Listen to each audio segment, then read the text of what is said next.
everyone, my name is Shefa, And my name is Ayyan. and this is the fifth episode of What Muslims Look Like. This podcast is intended for showing the depth and breadth of the Muslim community's involvement in society. From media to medicine and everything in between, we hope you find that there's more to us than meets the eye. So today, we have a very special guest. I might be a little bit biased because she's been one of my closest friends for the past maybe 10 years or so. But today's guest is Raeqa Mahmud, a junior biochemistry major and studio art minor on the pre-med track studying at Stony Brook University, my alma mater as well.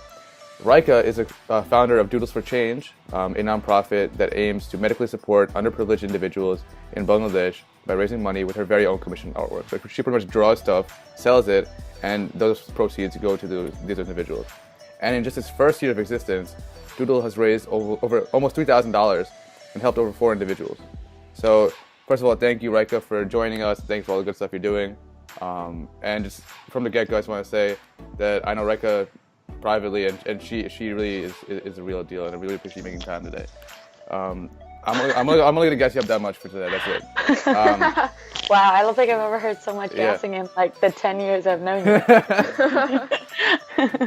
So I guess to kick it off, we always like asking our guests about their upbringing, what kind of difficulties they face, or even just like the good stories of their youth. And I know the best story of your youth is meeting me, so let's not focus on that. But I guess how was for? I mean, obviously I know.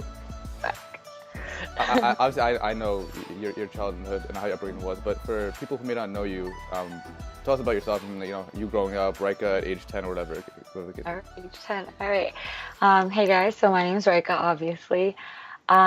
Growing up, art has always been something that I'm really passionate about. It started at a really young age, and obviously I've always wanted to be a doctor. I've grown up around people who have been really involved in the medical field and the field of medicine. My dad himself is a pharmacist. That may have not been the path I've exactly chosen, but I wanted to do something else where I can help individuals medically. But I've always struggled to kind of combine the two since they're kind of two completely different paths.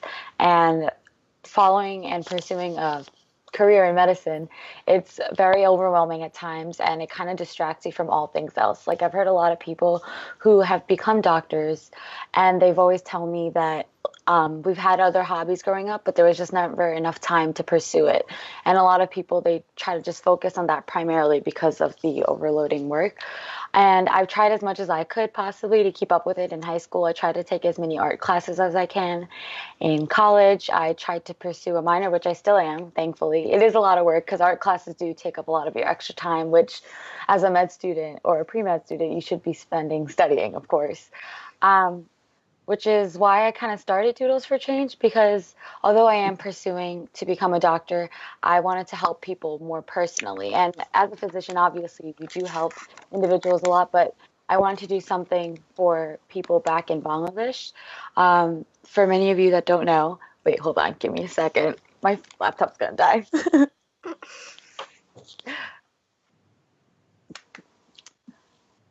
Okay. So for many of you guys who don't know, Bangladesh is a fairly poor country because it was recently established itself about 50 years ago. So it's very poor. They're known to be a fourth world country. So it's kind of followed by corruption, and basically like a majority of the population's poor.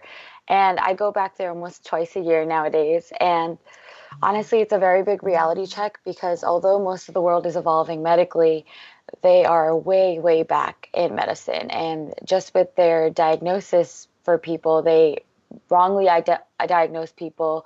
They don't give them proper treatment. And even for the people who are very well off, that's just a small number of people. The gap between the rich and poor is completely very significant.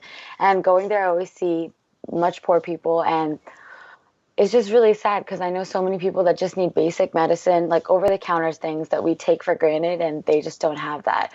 And their $50 here is so much to people there. 50, 10, 20, doesn't matter what you say. Like, my pocket money is so much. And I've started before I started Doodles, I would just commission my own artwork on Instagram, and people would pay me money for it. And I did make like a decent amount of money, maybe like a couple hundred a month or so. And at the end of the day, my parents have always like financially supported me. So that money for me wasn't making as big of a difference. Maybe I'd buy like, it's shallow, it sounds shallow, but it's true. I would buy maybe some new clothes, shoes, makeup, honestly. But money like that back there would make such difference. And Ayan has known me for a really long time, and I'm pretty sure I've always talked about always wanting to do something, but I just never knew how exactly. Like even in high school, it's like Ayan, like you've done so many things. You always know how to reach out. You have connects, like teach me how. Or he would just always remind me, honestly, pursue something that you want to do, a passion that you have for a cause that you're interested in. And honestly, I've always had that in mind. So thank you, Ayan. And um, honestly, like starting Doodles for Change, it took a lot more of all of my friends and peers kind of pushing me to pursue my art in a way that I could keep up, if that makes sense. And they've always pushed me because, like, honestly, like being like an art minor or just like someone who interested in the arts, I never knew how much I could do with my drawings because, like, it don't. It all depends on what people like react to and what people tell you because art is for other people in itself. So I kind of just came up with the idea when I was one day just in my bed. Just I usually do portraits, so I was doing a lot of portraits and I was doing a lot of pen drawings, and they kind of came out like one after another. Like every 15 minutes or so, I was able to do another. I was taking requests on Instagram, and then it kind of hit me like if I can do these drawings so quickly, it won't take up that much of my time. Also, it's a very relaxing thing for me to do anyway, so it's not like I'm wasting my time not studying. It's more so I'm taking a break. And while I'm taking that break, I'm able to help others. I asked my friends and, hey, do you think people would buy doodles if I started selling them and then let them know that I'm trying to help other people? And they're all like, that's a great idea. And I gathered a few of my peers of Stony Brook, and yeah, it kind of took off. It took a while, but it took off. So we have pre-made questions. I think you answered all those questions in one. Yeah, honestly though, it's just because I did a podcast before for this. It's called like We Are Possible. So the girl literally asked me like mad different questions at once, and I think I just kind of made like a quick. That's so awesome. Yeah, but you pretty much gave us like the entire overview, which is awesome. But I did want to ask, like you were talking about like balancing, or talking about like doing both medicine and art, which is really amazing because like sometimes like I'm doing art and other people do medicine, so it's just like you always hear like either or, and the fact that you're doing both is really incredible. So like, how do you balance doing both? 'Cause I know art is extremely like overwhelming in the sense of like being very long, like studio classes are like 4 hours long, and then medical classes are like also very long and like time consuming. So how do you manage that? Like how do you balance both? Honestly, well, like this semester, I think I'm gonna feel it the most brutally in the sense that I'm taking two, like right now, my arm is low key very numb because I'm trying to take very different art classes, and I'm taking a lithography course, which it's a lot of manual labor. I'm grinding down stone, I'm carrying the heavy stone. I'm also taking ceramics, advanced ceramics, so I'm making stuff out of clay, and I have biochem too, physics, all those, loving classes. Um, Really though, I don't see my art class as like I said, even though everybody has to study for pre-med, my art classes, though they are a lot of work, I kind of consider that my free time.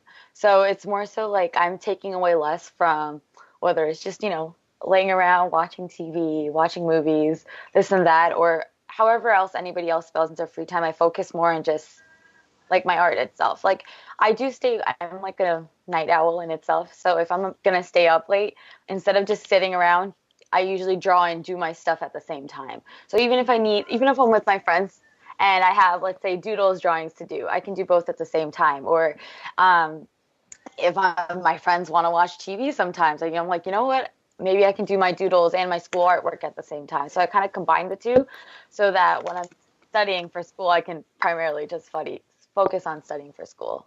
But yeah, it's a lot, that's for sure. I always tell Ayan and complain about how my art classes are like 6 hours a week, which a lot of people don't know, but like Yeah.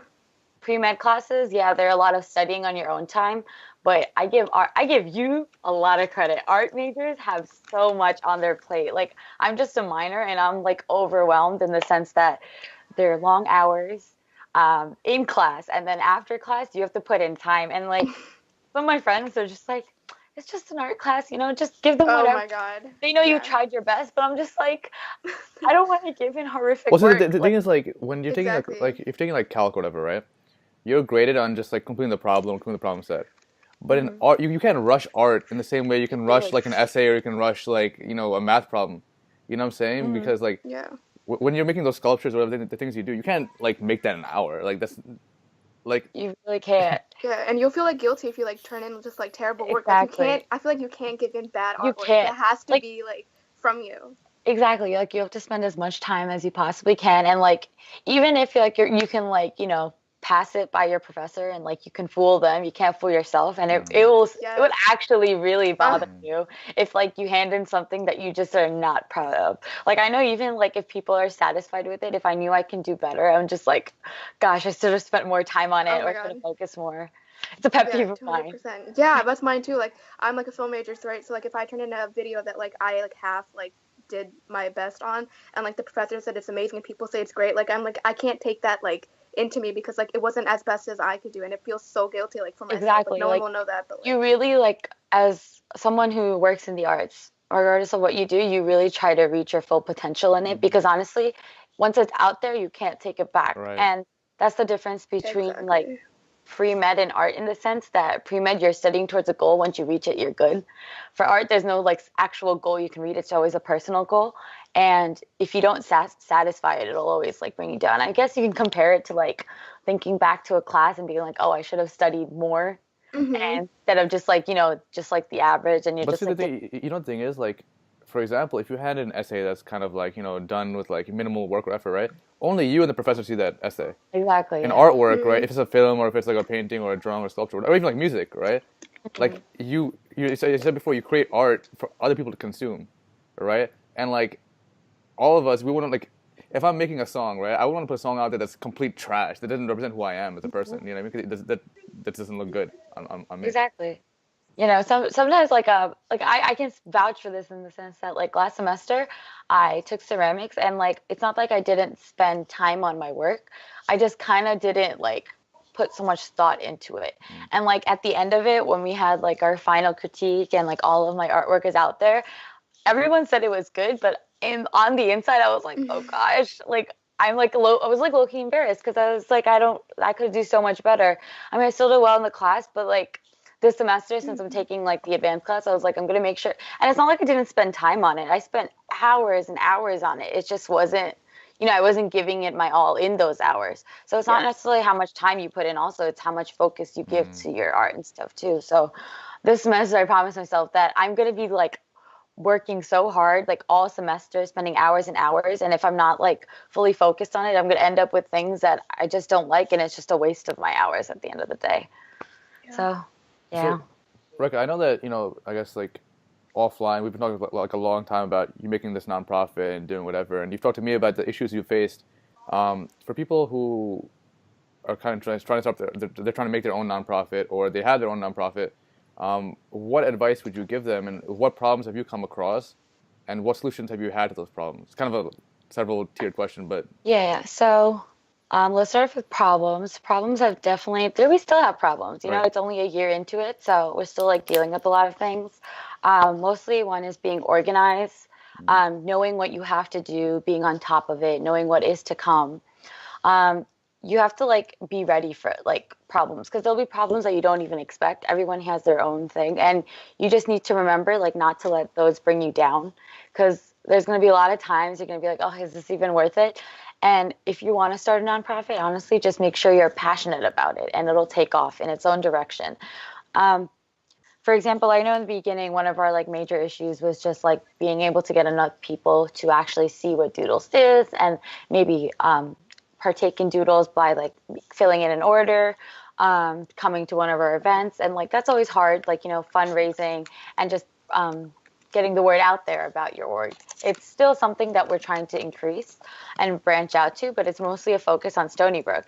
And it did take us some time, but you kind of have to reach out. You have to take a step forward, get out of your comfort zone, ask people that you're normally not talking to like ask for suggestions, things that you could get involved in. That's kind of what we did. We started off in campus and we branched out to clubs and orgs that we're already a part of, and we asked them to ask their club members to partake in our activities, or asked them about different ideas and ways that they fundraise, or we used how they're fundraising to inspire our own fundraisers. But yeah, like mainly though, if you want to do something, just follow through with it. And you have to make sure that you genuinely want to keep pursuing it. Because no matter how many problems I described, you're going to always have speed bumps.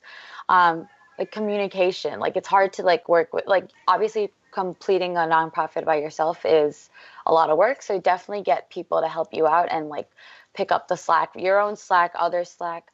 And also always being very forward about what you need, what needs to be done. Because I'm working with my friends, so I know working with friends can be kind of iffy at times. You're afraid to say things. You don't want to like anything to hurt your friendship, but sometimes you got to do what you got to do. Like you have to tell them what you need, and they have to tell you what you need. So if you're doing something wrong, like I am the president, but I always tell my peers, my board members. Whoa, the president. Okay. Yeah, but listen, Mr. President, you're one to talk. I'm like sitting with two presidents. Oh, look at that.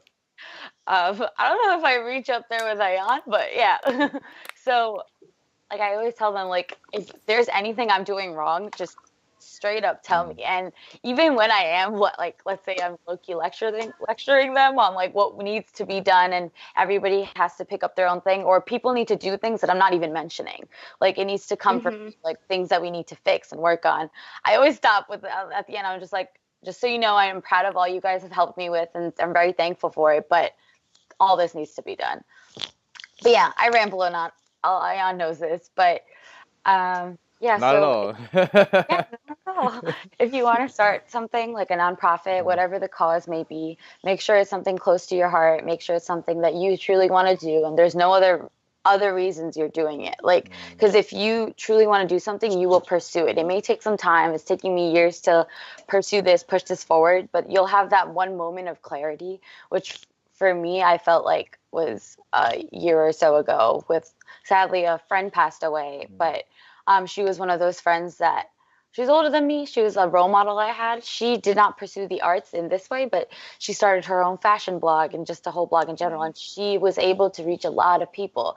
And I remember this was maybe like 6 years ago where she asked me, I was 14 or 15 years old. She asked me to draw like the banner or logo for her blog. And I was like, you're 20 something years old. You could ask anyone. You chose to ask me. And that was like a beginning of her like having like faith in my ability. And as we grew up and as she pursued her blog and kept pursuing it, she would always, whenever she'd see me, push me and be like, you should do something with the art because I don't think you understand that you have talent that has to go somewhere. So when she passed, we noticed how many people came out for her. About like 300 people just showed up to the hospital in itself. And there were people like all over her blog or commenting on her husband's profile saying like, I didn't know your wife personally, but I knew her through her blog and she made such a difference for me. And she may have had like a few thousand people on her blog or even like 1,000 followers, but she touched so many people's lives without knowing, which is something that I hope to do not only through my work, but like indirectly through my art, but also directly through like the consequences that come after, like being able to support people. So that's something that kind of clicked in me. And from then on out, I was like, I want to do something and I definitely want to use my art for it. And slowly over time, I was able to move forward for that. So definitely if you have a passion, thank you. So definitely if you have a passion for something and like you have people supporting you as well, it's very easy to get through it one by one. Not easy, but you're more willing and looking forward to pursuing. I think the main thing is, like, I think we've all talked about this amongst ourselves behind the scenes, is that, you know, as I said before, like, the intentions are what matter. You know what I mean? Like, if you're trying to do this because it looks good for med school or for law school or whatever case it may be, then you're going to hate it. You're going to hate it. It's so much work and so much nonsense that goes into it. But, like, Raeqa, if you can talk about it a little bit later, I don't want to cut off Shefa for asking her question, but when you show me pictures of that guy who you guys funded to get the surgery for his hand, I think it was, right? Like before and after pictures, and like hit a smile on his face, right? Like stuff like that is what makes it worth it, right? Like there's like hours where you guys have like a biochem test and physics test next week and a lab due, and I mean I know this because I like you've been there, right? Been there. But like you put something in perspective, like that test, what does it matter for that guy whose life just changed forever, Yeah, like obviously as a doctor, you'll be able to change people's lives here and there, but it's nice to know there's other ways you can help too. And it's always good to see like the direct change you're making. Yeah. And everyone can make a difference, right? At the end of the day, like right now, what are we? We're like 20-something-year-olds in Exactly. college. You know what I mean? Like you have a hobby that's drawing. You're good at drawing. You're using that and leveraging that to help other people. That's awesome. You Yeah, know? also like I think that something that always kept me, I guess, from pursuing it even earlier on was thinking that who like you Who am said, I, right? Yeah, 20, yeah, who am I yeah. to do anything at all? And like also I'm so young, how am I supposed to, I don't know, what difference can I make? Like an actual But difference. but to, to, And to that person, you're like a godsend. it's exactly, it's a You know? huge difference. Like Yeah. sometimes we might get like pushed back and like discouraged because we think that we can't make a large impact on people. Of course not. You can't, not yet at least. You need to build up to it. You need to work to it. But a small difference can go a long way. Like honestly, like if a person were, people think that little things don't really matter, but I genuinely think they're very important because I talk about little things a person might do for me all the time and I go on rants about it. So that other person may think the same thing. Like if a person were to hold the door for me or just if I lost something, come back and give it back to me, like a wallet, a phone, anything at all, I think I would be ecstatic. I would talk about the person all day. I was like, that guy was so nice. They came back all the way out of their busy, busy days to give me my phone when they could have just left it like right there without going back. So um, being able to help a small person, whether like a person, just singular person, whether it's through providing them medicine, just even donating to their medical funds, paying for a whole surgery, whether it's one surgery that's helping them get better, or one surgery that makes them fully better, anything at all, anything you do, just remember it makes a very big difference in people's lives. Like there's a lot of different ways you can help people. So thinking that you need to do something life changing, it may not be life changing in your eyes, but it can be life changing for the other person. So yeah. Wow, Damn, that's so that's deep. true. I know, that was amazing. So Raeqa, like you started Doodles for like about a year now. Has anything like surprised you so far about the whole journey from like starting it to now? Like any of your like anything that you wanted to accomplish that didn't or that you did, like did anything surprise you about the whole thing? Um, One thing that really did, like, I think was one of those moments that you were just like really proud of yourself, I guess you can call it. So one of the fundraisers Doodles has is before Eid. For many people who know, Jackson Heights is kind of like a hot spot. There's a lot of people that kind of come back and forth. There's plenty of people having like henna tables. So not our first time, but our second time there, I was doing henna. And obviously my friend, my vice president, Raisa, she was helping me advertise. And even my other friends, like they're not even a part of board. They're just my friends. They don't gain anything from it, but they literally go out of their way, like going up to people, telling them what my cause is about, bringing them to me, which I'm forever grateful for. The support I get from my friends who aren't actually on board, but just friends of people on Doodles. It means a lot. So yeah, we were at the henna table. I was working on someone's hand when someone just comes up to me and I was like, "Oh, would you like to get your henna done?" And she's just like, and I was like, I was about to go into what Doodles was. I was like, "Yeah, Doodles for Change." And she's like, "Oh no, don't worry, I know who you guys are." And I'm just like, Oh my I god. was like, "Who I'm are famous. you?" I'm famous. I'm famous. Wait, yeah, Kardashian.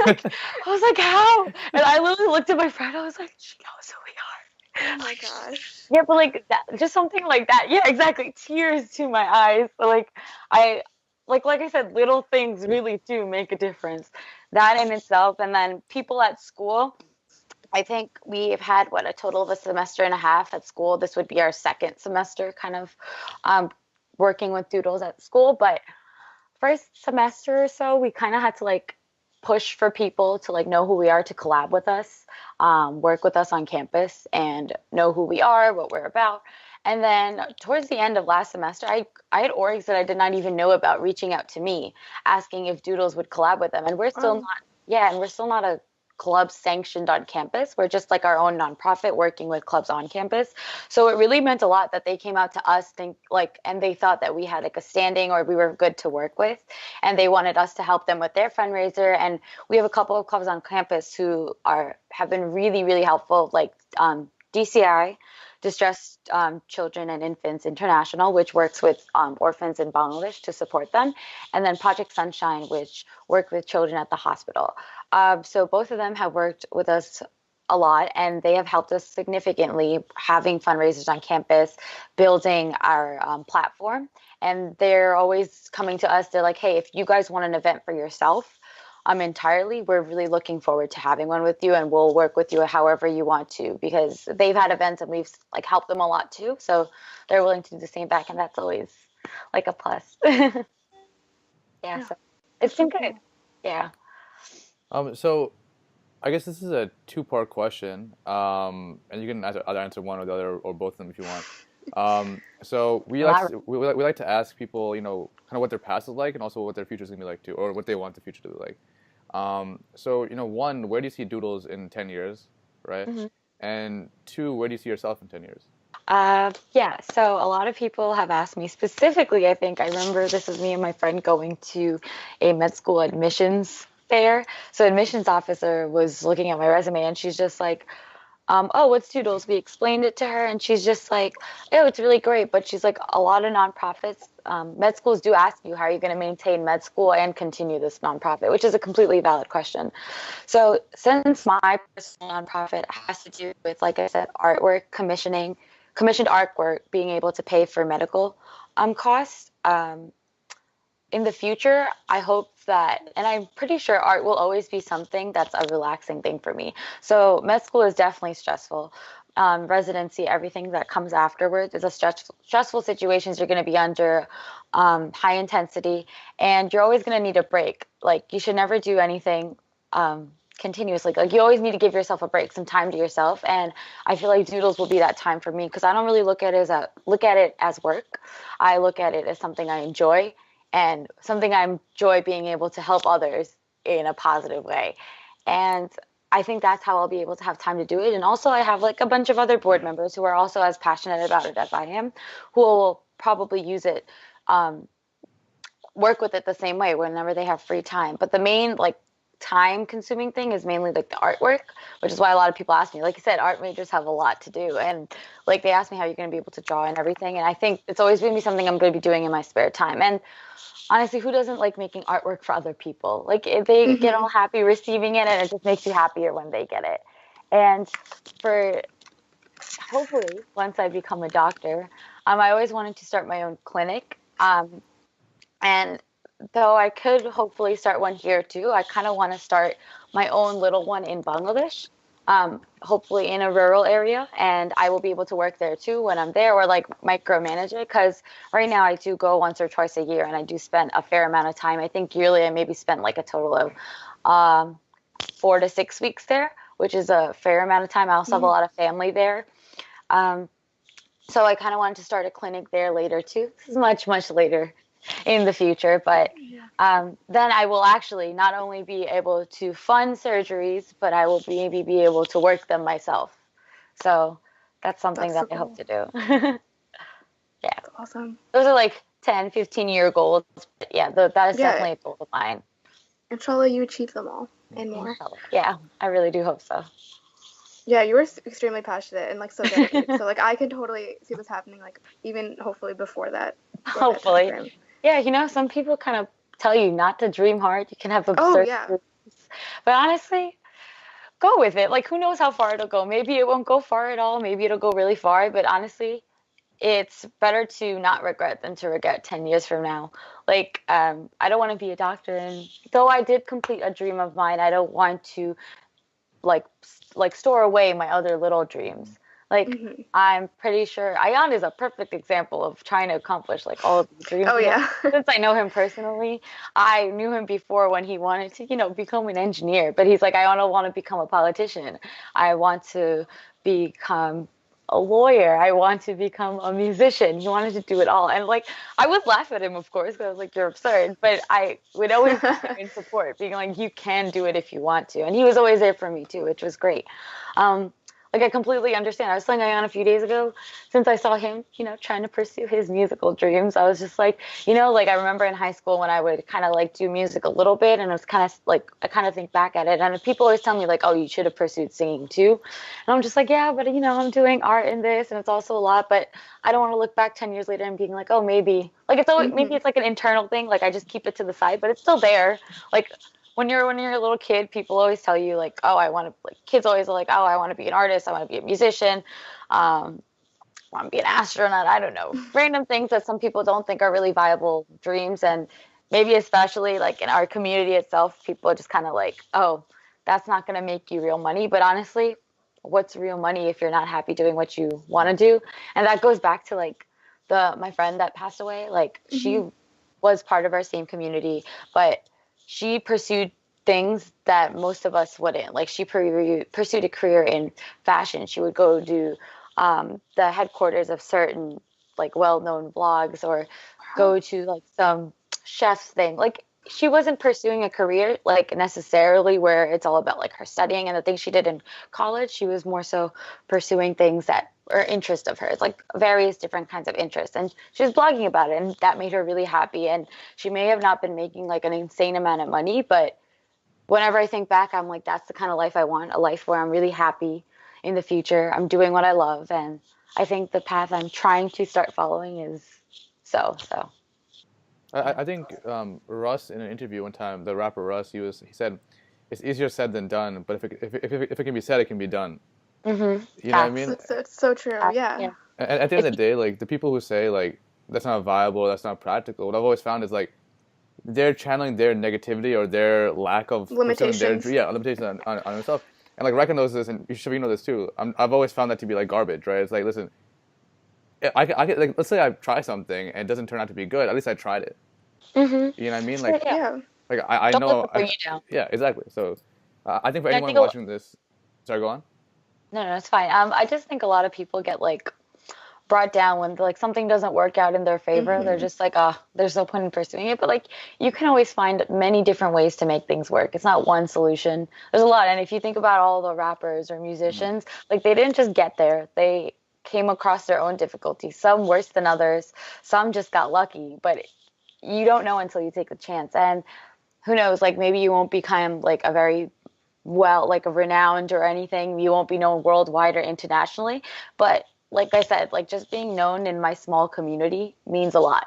And that for me is satisfactory. And hopefully, yeah, I do hope to become more and more known, like so that I can raise more money. But with what I am now, I wouldn't have come this way if I wasn't like optimistic. And a lot of people think optimism is kind of like phony in the sense that people shouldn't have too much. Or it's foolish, right? Like it's foolish to be optimistic. Yeah. Or like to dream too big. And I know I dream really big too sometimes. Like I know like I'm way out there, but like why the hell not? Like what's wrong with stopping it? Yeah. There's nothing wrong with it. You wouldn't tell a kid not to dream hard, so what's wrong now?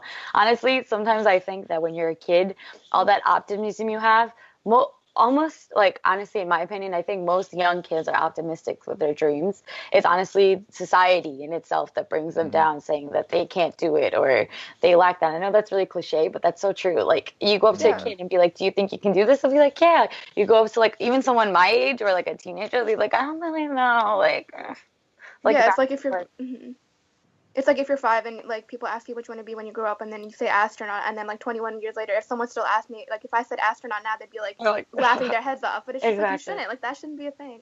It's the thing. Like whatever you put your mind to, you definitely can't do it. Your mind has to be there. Also, the thing is like you can always like there's multiple ways to get involved in industry, right? So like I've always loved music. Of course, I'm not Kanye West, right? But like what I always found is it's okay. One thing that actually, you know, if anyone's watching this wants to get involved in the music industry, one thing I recommend is, or any industry, is like start an interview series, right? Because at the end of the day, people hashtag on the rise. Yeah, no. It's not like I'm not even trying to like big myself up. I'm being honest. Like people will like if you reach out to a celebrity, right? Why should they respond to you, right? But if you say I want to interview for my blog or for the case may be, they might actually say yes, right? So and the whole point is just like, and this is not about, it's about anything, not just music, but you know, get involved in things that you like or are passionate about, and find a way to make it a reality. Which you have, which is what I'm saying. Like you've been able to incorporate so many of your dreams or different aspects of your dreams into what you're doing now, which is like I said, there's different ways to get involved into things that you love, and it's not just one direct solution, which a lot of people may think. Oh, we all have so much to be proud of. Go us. I know. That's awesome. And hopefully everyone listening, the 65 subscribers, also have something to be proud of. Hopefully they're inspired too. Right. Oh no, 65 people can change lives. Well, their own that's lives. So true. And the thing is too, like the whole thing, and Shefa and I talked about this in the last episode a lot about why we want to start the podcast was kind of shedding light on people who otherwise maybe you wouldn't have heard of, right? So maybe like some of Shifa's friends in Philadelphia may not have heard of Doodles4Change before, right? And hopefully that after they watch this, or like watch the first 5 minutes at least, They check it out. They check it out. Keep us on Instagram at doodles4change. Yeah, we'll have all the information linked in the description down below. And if you guys have an extra couple of dollars to donate, only some pocket change, really like consider it, because the actually, do you want to talk about that really quickly? The guy with the hand who had the surgery or whatever. Okay, yeah. So for him, he had the long name I'm not really remembering, but he had Tree Man syndrome. So he was one of the 4 we were able to donate to last year. So we kind of split $1,000 amongst 4 different patients, whoever needs it more, and for their various costs. So yeah, he had this fungal disease that just started. He was telling me it just started like randomly. There was no symptoms for it. Like it just showed up. He's like, I didn't do anything out of the ordinary to get it. It's kind of like a viral infection that it's really like a fungus that grows up on your arm, like on your fingers all over, but it looks like bark. And you check out our page or even look him up. You just type in Abdullah and Tree Man syndrome and you can read all about it. I know there's maybe like 3 or 4 cases about like worldwide that people who have Tree Man syndrome. And poor him, like he got it maybe his mid-teens or like early 20s, I don't remember entirely, but both of his hands were covered and it prevented him from doing daily tasks all the time. So when we got there, one of his hands was already like had like several surgeries, and the doctor and himself, he was like proudly telling me, he's like, he can finally like write now and he could shake a person's hand. And like, who would have thought like shaking a person's hand? Like if you think about it on a day, we don't really think about, what it means to shake a person's hand. But for him, that was life changing. And he like gladly shook my hand. He shook everybody else's that's there. And the other one that was wrapped was in the process of becoming like the other. So they were midway through. And our donations basically helped fund his future surgeries for his other hand. So that was really cool. And you would look at the pictures from before when he first came into the hospital, and you could see it in his face, like the sorrow, what he was lacking out on. And the picture that I took, he's there smiling. He was like posing too. Oh. It was so cute. Yeah, it like melts your heart. And that's all because of like the surgeries beforehand that led up to this moment. And really what's changed from now and then is, like the doctor said, he can write now and he could shake a person's hand. So those small things, like they made his life so much better. It made him so much different. And he was so happy, and he was more optimistic too to see what else he could do coming forward with his other hand. So that was amazing. It was honestly heartbreaking. Incredible. It was heartbreaking and amazing at the same time to be in that hospital, but it's not something that I would take back. So I'm sure that's also so motivating to just be able to see like the actual results and just like to use that as fuel to like keep going, especially when things aren't going like your way. It's really eye-opening, and that's like why, like, I mean, there's always I know when I first started this, a lot of people always told me like, oh, you should just donate to an org. It's just easier. And I do agree. It is a lot easier. And sometimes it's like hard for us to find surgeries, like our own surgeries, where I can, get a picture of the person and their stories. But that gives people so much more to relate to. And like, honestly, people, when they donate, not like, bashing on the general public, but they do like to know where their money's going, because they want to. Honestly, when people make a donation, yes, they give the donations from the goodness of their heart, but they do it. They want to feel better. Like a lot of people want to feel better. They want to know what they're doing about like with their money. Like if it goes in a random org, they can't really like self-satisfy themselves, I guess.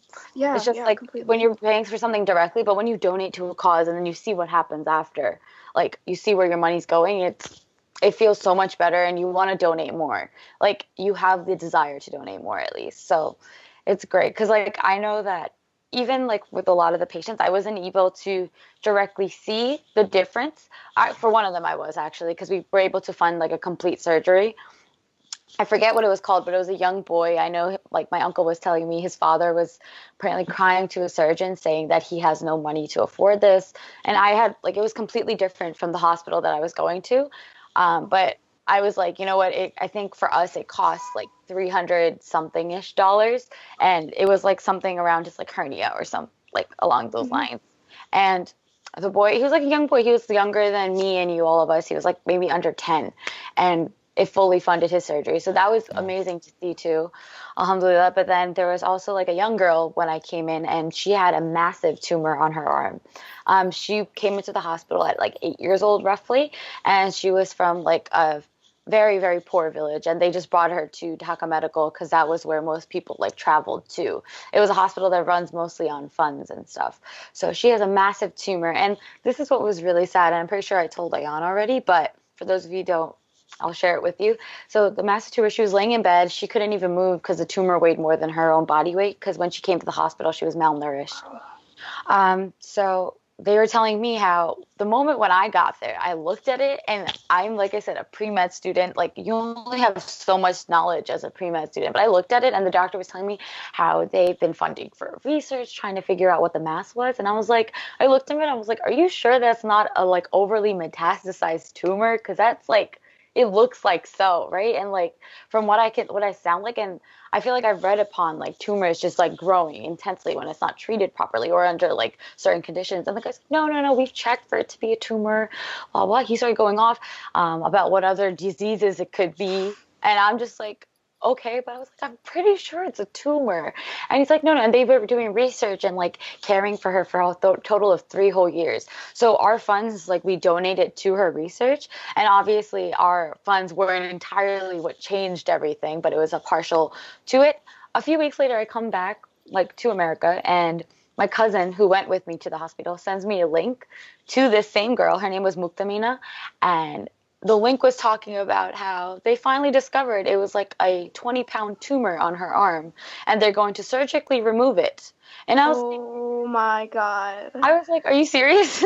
Like, you couldn't have diagnosed that years ago when the tumor was much smaller, and you could have removed it. And said you had this girl bedridden for years when you figured out you could have easily removed the tumor. And it's things like that that just honestly aggravate me about like the medical community back at home, because like maybe it's not entirely their fault, I know, but it's so sad that it takes them that long to diagnose people with something that they definitely could easily fix. And she was a young girl, 3 years, she was bedridden.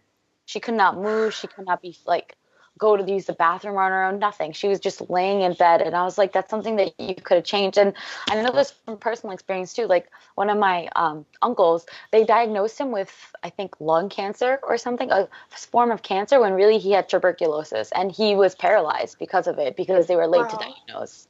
But like, that stuff is ridiculous, man. It's very saddening when we live like in America and people can easily diagnose things, when halfway across the world, like, people are so far back. And that's an issue that I think globally that needs to be fixed. Like, I understand it's every country for itself at the end of the day, but it's just really sad because, you know, at the end of the day, they're still people. They're people just like us. They just may have not been lucky enough to have been born in a country like this, or have been able to travel or move to a country. But does that mean that they don't deserve like proper medical care? Yeah, right to live, proper medical care, and die of diseases that we're like, you know, knowing how to handle fully. Like TB, come on, like how many people nowadays in America like are actually like horrifically affected by tuberculosis? We get like what, every 6 months or so? If you want to do anything at all, you got to get a TB shot. You got to get checked. But there, it's a very common thing, and it's very sad.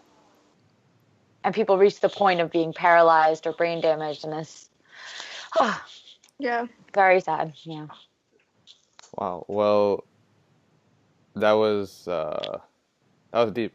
But on that kind of somber note, Raeqa, thank you so much for joining us today in this week's episode of What Muslims Look Like. I hope you guys liked it. Let us know what you guys think in the comments down below. Reach out to us on Instagram, on Twitter. Let us know your comments as well. And I really mean this. If you guys do have any spare change, $1, $2, $5, whatever the case may be, please look towards donating that to their charity, because for us, $1 might not be that much, but that $1 might save someone's life. If it makes you like kind of put things into perspective, $1 here is about 80 there, and that ratio over there, like surgeries, like I said, a surgery here, if you're trying to get anything for like whatever, you would not be able to get anything surgically done for $300, and that guy had a whole surgery on his leg, so it kind of puts things in perspective. But thank you for having me. It was great talking to you guys. I really love what you're doing. I hope we are able to reach out to more people and inspire them through what we all are doing. Thank you. Thanks so much. Alrighty, guys. Take care.